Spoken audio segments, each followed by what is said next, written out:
வணக்கம், இது உங்கள் தினக்கதிர். தென்காசியில் புதன்கிழமை நடைபெற்ற பொதுக்கூட்டத்தில் இடதுசாரி கட்சிகளை கடுமையாக விமர்சித்த அதிமுக பொதுச் செயலாளர் எடப்பாடி கே பழனிசாமி, இடதுசாரி கட்சிகள் தமிழகத்தில் அரசியல் ரீதியாக பொருத்தமற்றவையாகிவிட்டதாக அறிவித்தார்.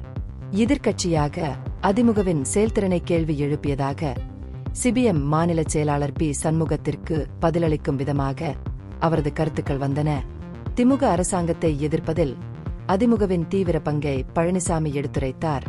கட்சி இதுவரை 122 போராட்டங்களை நடத்தியுள்ளதாக கூறினார்.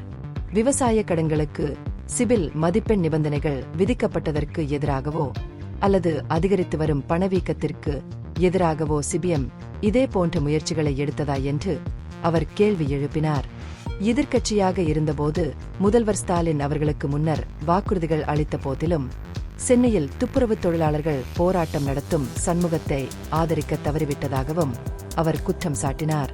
கம்யூனிஸ்ட் கட்சிகள் மக்களின் பிரச்சினைகளை புறக்கணிப்பதாக குற்றம் சாட்டிய பழனிசாமி, மக்கள் அவற்றை தேட வேண்டியிருக்கும் அளவுக்கு அவர்கள் துண்டிக்கப்பட்டுள்ளனர் என்றார்.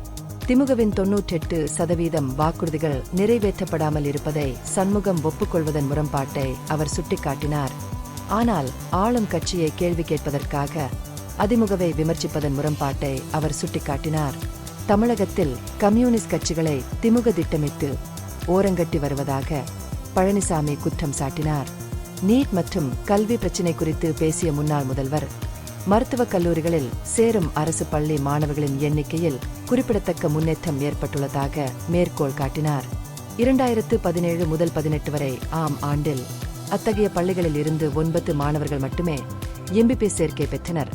ஆனால் அவரது ஆட்சி காலத்தில் 7.5% இடஒதுக்கீடு கொள்கை அமல்படுத்தப்பட்ட பிறகு இந்த எண்ணிக்கை 2818 ஆகஸ்ட் அதிகரித்துள்ளது என்று அவர் குறிப்பிட்டார். உள்ளூர் வளர்ச்சி பிரச்சினைகளில் குறிப்பாக தென்காசியில் திமுக அரசு அலட்சியமாக இருப்பதாக பழனிசாமி குற்றம் சாட்டினார். சட்டவிரோத கனிமச் சுரங்கம் அனுமதிக்கப்படுவதாகவும் செம்பகவல்லி தடுப்பணையை சரிசெய்யாததற்காக நிர்வாகத்தை விமர்சித்ததாகவும் அவர் குற்றம் சாட்டினார். அதிமுக மீண்டும் ஆட்சிக்கு வந்தால் அணையை மீட்டெடுக்கவும் 40,000 ஏக்கர் விவசாய நிலங்களுக்கு நீர் வழங்கலை உறுதி செய்யவும் கேரள அரசுடன் கட்சி பேச்சுவார்த்தை நடத்தும் என்று அவர் உறுதியளித்தார்.